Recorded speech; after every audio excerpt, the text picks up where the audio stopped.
Good morning, descendants of Atlantis.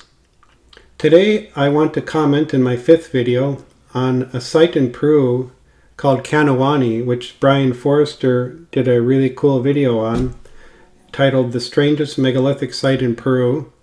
And it does appear at first sight to be quite baffling.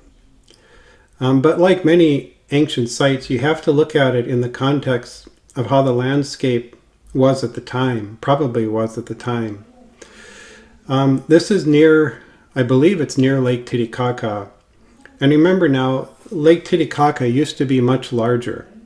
And I believe that if you look at this picture here, this area down here used to be water. To me, it very clearly, the water level came right up to here, all along here. This is all lake. Lake Titicaca probably extended into here, or some lake did. And probably all this dirt here, this was probably mud that filled it in when the earth sloshed around during the cataclysm of 10,500 BC circa. And probably if this were to be dug up, we would find stuff down here, artifacts, deeper lake bottom, all kinds of things, if that were ever to be dug up or surveyed with sounding equipment. So you have to imagine this as water here, and the water coming right up to these steps. Now, I think the best way for me to tell you my take on what this probably was, it's just my feeling, is for me to tell you a short story. Imagine the following. A young, beautiful couple is about to get married. And so, looking at this site, on the left side of the center area, the bride's family and guests would be seated.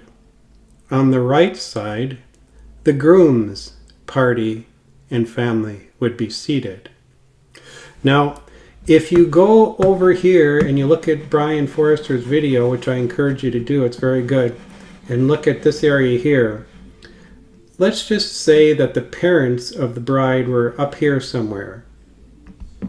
So then to start the ceremony, the groom would come along slowly here in a boat, and he would pull up here to the steps, walk up the steps, smiling at, greeting his family, then come over here and stand before what I believe was the altar right here.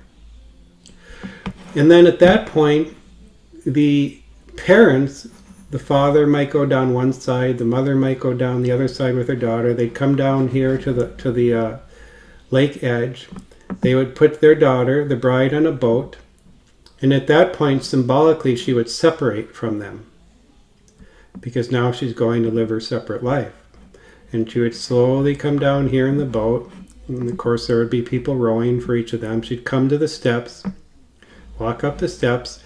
So she'd be standing on one side, her future husband would be standing on the other before the altar, and behind the altar would be the priest or priestess who would perform the ceremony. They would get married.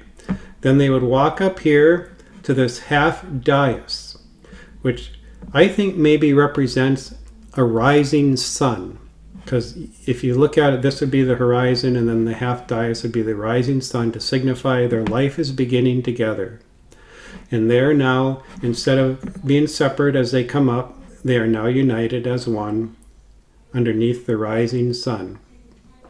Secondarily, I think this also may have been used for funerals, to say goodbye to people.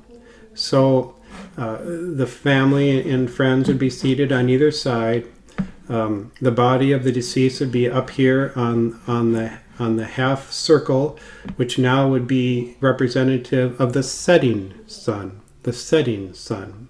And the ceremony would be performed, and perhaps after the ceremony the body would be brought down here to a funeral pyre boat, and maybe they did like the Vikings, it would come out here and be burnt, or maybe the body would be taken somewhere and cremated or buried, or wherever that might be. That's just my my take on this site, and I'm going to prefer to believe it because I think it's actually quite beautiful. Thanks very much. Have a great day. Please subscribe. I got lots and lots of more great ideas to share with you.